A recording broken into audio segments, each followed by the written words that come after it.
Жеңиш күнү алыстагы от болуп, көрүнчү эле араң жанган жок болуп.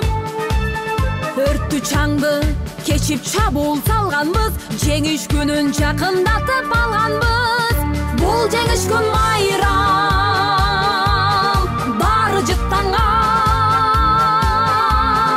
адамдардын самайларын ак чалган көздөрүнө.